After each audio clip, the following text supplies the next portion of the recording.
Praise the Lord. കർത്താവിൻ്റെ അതിപരിശുദ്ധമേറിയ നാമം വാഴ്ത്തപ്പെടുമാറാകട്ടെ.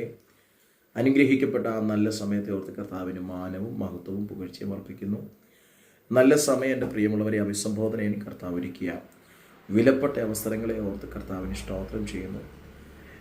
ഫെയ്ത്ത് ഇൻ ക്രൈസ്റ്റ് എന്ന യൂട്യൂബ് ചാനലിലൂടെ എന്നെ ശ്രവിച്ചുകൊണ്ടിരിക്കുന്ന എല്ലാ ബഹുമാന്യരായ സ്നേഹിതരോടും മാതാപിതാക്കളോടും സഹോദരങ്ങളോടും ക്രിസ്തീയ വന്ദനത്തെ അറിയിക്കുന്നു.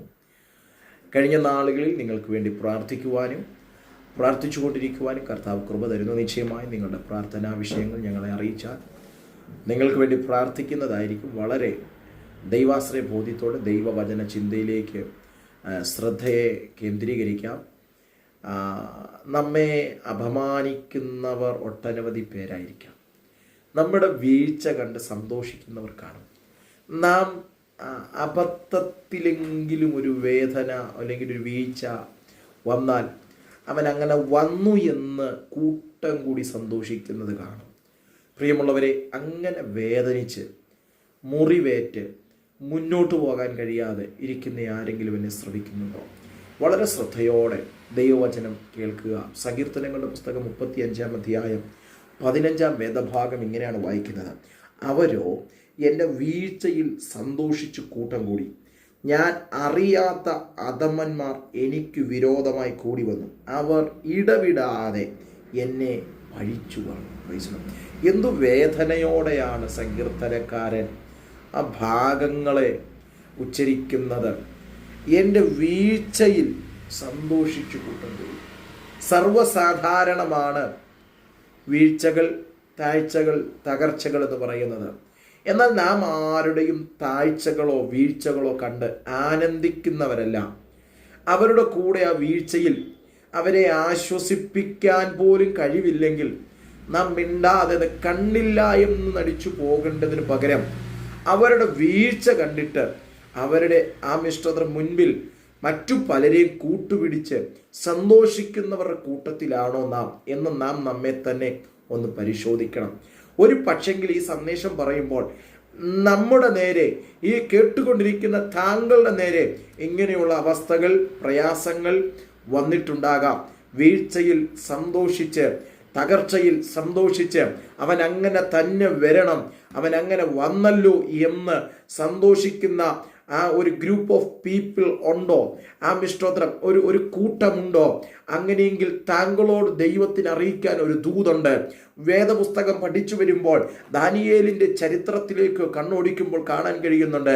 ദാനിയേൽ ഒരു പ്രാർത്ഥനാ മനുഷ്യനായിരുന്നു. ദാനിയേൽ ദിവസവും രാവിലെയും ഉച്ചയ്ക്കും വൈകിട്ടും ദൈവസന്നിധിയിൽ പ്രാർത്ഥിക്കുന്ന ഒരു മനുഷ്യനായിരുന്നു. എന്നാൽ തൻ്റെ പ്രാർത്ഥന മുഖാന്തരം അവിടുത്തെ രാജാവിനോട് ആരാധിക്കണം, പ്രാർത്ഥിക്കണമെന്നുള്ള കൽപ്പന പുറപ്പെടുവിച്ചിട്ട് രാജാവ് പറയുന്ന അവിടെ നിർത്തിയിരിക്കുന്ന രാജാവിൻ്റെ ബിംബത്തെ അല്ലാതെ നമസ്കരിക്കരുത് എന്ന് പറയുമ്പോൾ അവൻ യെരൂശലേമിൻ്റെ കിളിവാതിലുകൾ തുറന്ന് ദൈവസന്നിധിയിൽ കരയുമ്പോൾ ആ പ്രാർത്ഥന മുഖാന്തരം അവനെ തകർത്ത് കളയാൻ, അവനെ ഇല്ലാതാക്കാൻ കൂട്ടം കൂടുന്ന ആളുകളെ കാണാം. പ്രിയപ്പെട്ടവരെ, താങ്കൾക്കെതിരായി താങ്കളുടെ കമ്പനിയിൽ, താങ്കൾ നിൽക്കുന്ന സ്ഥലത്ത്, താങ്കളുടെ കുടുംബത്തിനകത്ത് എവിടെയാണോ താങ്കൾ നിൽക്കുന്നത് അവിടെ ചില ആലോചന സഭകൾ തനിക്കെതിരായി, താങ്കൾക്കെതിരായി വ്യർത്ഥ സഭകൾ കൂടുന്നുണ്ടെങ്കിൽ അതിനെ നശിപ്പിച്ചു കളയുന്ന, അതിനെ നിർവീര്യമാക്കി കളയുന്ന ഒരു ദൈവത്തിൻ്റെ കരം ചലിക്കുമെന്ന് വിശ്വസിക്കുന്നവർ എന്നോട് ചേർന്ന് ദൈവത്തിന് മഹത്വം കൊടുത്താട്ട് കർത്താവിന് സ്തോത്രം ചെയ്യുന്നു. ദാനിയേലിനെതിരായി കൂട്ടം കൂടുകയാണ് ദാനിയേലിന്റെ പ്രാർത്ഥനയെ തകർക്കാൻ, ദാനിയേലും ദൈവവുമായിട്ടുള്ള ബന്ധത്തെ ഇല്ലായ്മ ചെയ്യാൻ.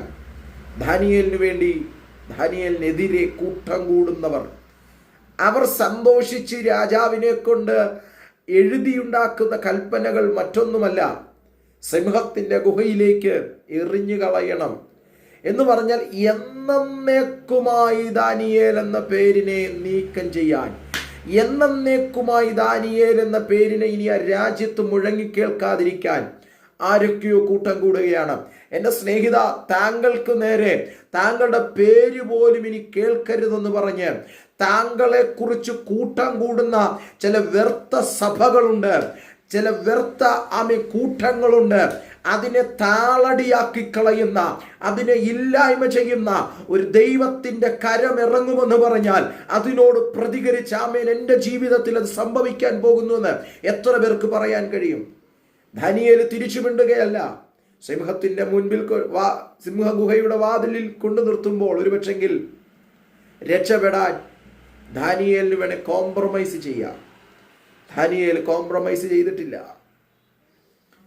അവർ കൂടിയ ആലോചന സഭ എന്ത് തീരുമാനമെടുപ്പിച്ചോ അതുപോലെ ദാനിയേലിനെ സിംഹക്കുഴിയിലേക്ക് എറിയുകയാണ്. പ്രിയമുള്ളവരെ, സിംഹത്തിന്റെ ഗുഹയിലേക്ക് ദാനിയേലിനെ എറിയുമ്പോൾ അതിനു മുൻപായി തൻ്റെ ദൂതന്മാരെ അയച്ച് സിംഹത്തിന്റെ വായെ സ്തോത്രം അടച്ചു കളഞ്ഞൊരു ദൈവത്തെക്കുറിച്ചാണ് ഇന്ന് ഈ വചനം നിങ്ങളോട് ഞാൻ പറഞ്ഞുകൊണ്ടിരിക്കുന്നത്.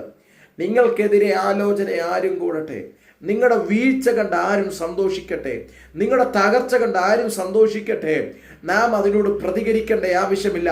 പ്രതികരിക്കേണ്ട കർത്താവ് നമുക്ക് വേണ്ടി പ്രതികരിക്കാൻ ഇറങ്ങുമെന്ന് എത്ര പേർക്ക് തിരിച്ചറിവോടെ പ്രാർത്ഥിക്കാൻ കഴിയും? എനിക്ക് വേണ്ടി പ്രതികരിക്കുന്ന ഒരു ദൈവമുണ്ട്. ദാനിയേലേ, താങ്കൾക്ക് വേണ്ടി പ്രതികരിക്കാൻ മനുഷ്യരാരും കാണത്തില്ല, രാജ്യനീതികൾ കാണത്തില്ല, താങ്കൾ ഇന്നലെ കൂടെ കണ്ണ് കാണുമെന്ന് പറഞ്ഞവർ കാണത്തില്ല. പക്ഷെ താങ്കൾക്ക് വേണ്ടി പ്രതികരിക്കാൻ സർവശക്തനായ ഒരു ദൈവം ഇറങ്ങുമെന്ന് പറഞ്ഞാൽ ആമേൻ പറഞ്ഞ വചനത്തെ സ്വീകരിക്കണം. കൂടെ കൂടെ ഇടവിടാതെ താങ്കൾക്കെതിരെ, താങ്കളുടെ കുടുംബത്തിനെതിരെ, താങ്കളുടെ ഉയർച്ചയ്ക്കെതിരെ, താങ്കളുടെ ശുശ്രൂഷയ്ക്കെതിരെ, താങ്കളുടെ നന്മയ്ക്കെതിരെ ആലോചന സഭ കൂടിയവരില്ലേ? അത് വ്യർത്ഥ സഭയായി മാറാൻ പോകുകയാണ്. അതിനെയൊക്കെ വ്യർത്ഥമാക്കി താങ്കളുടെ തല ഉയർത്തുന്നൊരു സുദിനം വെളിപ്പെടാൻ പോകുകയാണ്. സങ്കീർത്തനക്കാരൻ പറയുന്നു, എൻ്റെ വീഴ്ചയിൽ, എൻ്റെ അനർത്ഥത്തിൽ അവർ സന്തോഷിച്ച് കൂട്ടം കൂടുന്നു. അങ്ങനെ വേദനപ്പെട്ടിരിക്കുകയാണോ? അങ്ങനെ മുറിവേറ്റപ്പെട്ടവരാണോ നിങ്ങൾ? താങ്കൾക്ക് വേണ്ടി ദൈവത്തിൻ്റെ കരം ചലിക്കും. വളരെ പ്രാർത്ഥനയോടെ, ധൈര്യത്തോടെ എനിക്ക് വേണ്ടി ഇറങ്ങി വരുന്നൊരു ദൈവ സാന്നിധ്യമുണ്ട്. ദാനിയേലിന് വേണ്ടി സിംഹക്കുഴിയിൽ ഇറങ്ങി വന്ന് സിംഹത്തിൻ്റെ വായടച്ചൊരു ദൈവമുണ്ട്. താങ്കൾക്ക് വേണ്ടിയും ആലോചന സഭയെ വ്യർത്ഥമാക്കി ദൈവപ്രവൃത്തി വെളിപ്പെടും. വളരെ പ്രാർത്ഥനയോടെ, ദൈവാശ്രയ ബോധ്യത്തോടെ കർത്തൃസന്നിധിയിൽ മുൻപോട്ട് പോകാം. കർത്താവ് വചനങ്ങളാൽ നമ്മെ അനുഗ്രഹിക്കട്ടെ. God bless you. Thank you.